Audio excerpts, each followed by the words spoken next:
আপনাদেরকে এই রাউন্ডে 2 মিনিট কথা বলতে হবে। সেটা আমরা যেটা আপনাদেরকে বিষয় দিয়ে দিব, এই বিষয়ের মধ্যে আপনারা লিখে দেবেন এবং এই দুজন বিচারক আছে তারা ফার্স্ট সেকেন্ড থার্ড চালু করবে। তো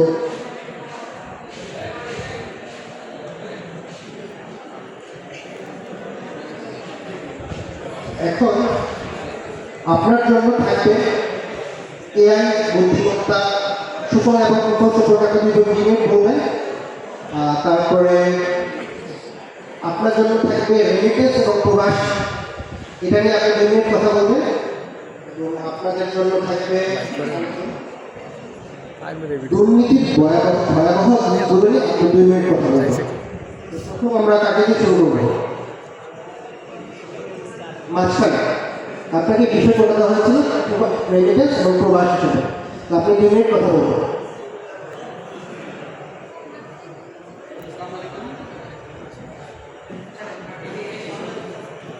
আসসালামু আলাইকুম, আমি আদনান আহমেদ, পড়াশোনা করছি ঢাকা কলেজ স্ট্যাটিস্টিক্স ডিপার্টমেন্টে 23 নম্বর সেশন।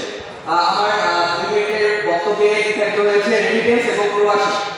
রেমিটেন্স কি? মূলত রেমিটেন্স হচ্ছে বাংলাদেশের নাগরিক যারা হচ্ছে বিদেশে অর্থাৎ বাংলাদেশের বাইরে অবস্থান করে ইনকাম করে যে টাকা হচ্ছে তারা দেশে পাঠায়, অর্থাৎ দেশের জন্য পাঠায় না, হচ্ছে তারা তাদের আত্মীয় স্বজনদের জন্য পাঠায়, সেই টাকার মধ্যে হচ্ছে রেমিটেন্স।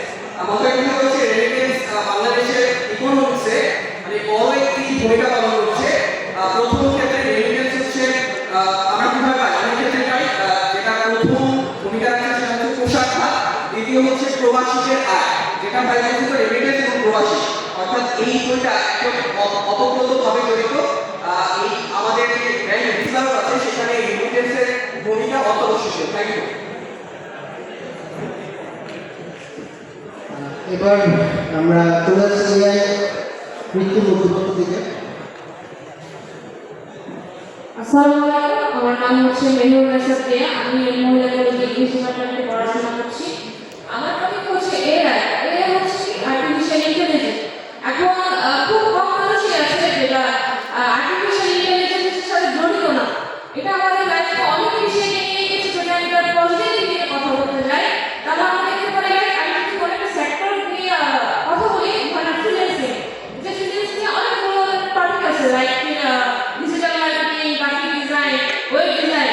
এসব ক্ষেত্রে আমার মনে হয় আর্টিফিশিয়াল ইন্টেলিজেন্স অনেক বেশি হেল্প করে। যারা এসব নিয়ে কাজ করে তারা আসলে বুঝতে পারবে যে এটা কতটুকু আমাদেরকে এগিয়ে নিয়ে যাচ্ছে। লাইক আগে অনেক বেশি কষ্ট করে একটা ডিজাইন মেক করা লাগতো, কিন্তু এখন খুব ইজিলি, খুব সহজভাবে আরো ইমপ্রুভমেন্ট নিয়ে আরো কিন্তু এগিয়ে নিয়ে যাওয়া হচ্ছে শুধুমাত্র আর্টিফিশিয়াল ইন্টেলিজেন্স নিয়ে। এর অনেক দিক আছে, যেমন ধরেন আমাদের সাইবার ক্রাইমের ক্ষেত্রে কিন্তু অনেক বেশি হেল্প করছে। আর এটা যদি আমরা নেগেটিভ দিকে কথা বলতে যাই, তাহলে ধরুন আমাদের পার্সোনাল ইনফরমেশন কিন্তু এটার কারণে অনেক বেশি হ্যাম্পার হচ্ছে। আমরা আমাদের পার্সোনাল ইনফরমেশনগুলো কিন্তু হারিয়ে ফেলছি। মানুষের মধ্যে কিন্তু আমাদের ইজিলি পার্সোনাল ইনফরমেশনগুলো ছড়িয়ে যাচ্ছে শুধুমাত্র এই আর্টিফিশিয়াল ইন্টেলিজেন্সের কারণে। এটা যতটুকু আমাদের হেল্প করছে ততটুকু আমাদেরকে ক্ষতিও করছে। তো আমাদেরকে কেয়ারফুল থাকা উচিত এটা ইউজ নিয়ে। ধন্যবাদ। সুন্দর কথা বলছেন। এখন আরেকজন লাস্ট তৃতীয় পর্বের কাছে চলে যাব। আপনার সময় শুরু হচ্ছে।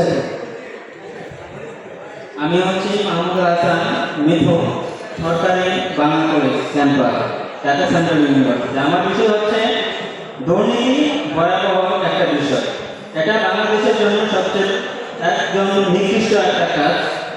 একটা উদাহরণ হিসেবে যদি ধরি, আমরা সবাই জানি এমবাপ্পের কথা তিনি একজন খেলোয়াড়কে নিয়ে প্রথমে ডেনমার্কে একটা ফুটবল ক্লাবে জয়েন করার জন্য তার পিতা নিয়ে যায়, কিন্তু সেখানে অনেক টাকা প্রদান করার জন্য বা তারা দাবি করে সেই দাবিটা সে পূর্ণ করতে পারে না, সেই জন্য সে ফ্রান্সে চলে আসে। সেখানে তিনি বিনা খরচে সেখানে সুযোগ সুবিধা পেয়েছে, যার ফলে সে একটা দেশের উন্নত ক্ষেত্রে একটা গুরুত্বপূর্ণ ভূমিকা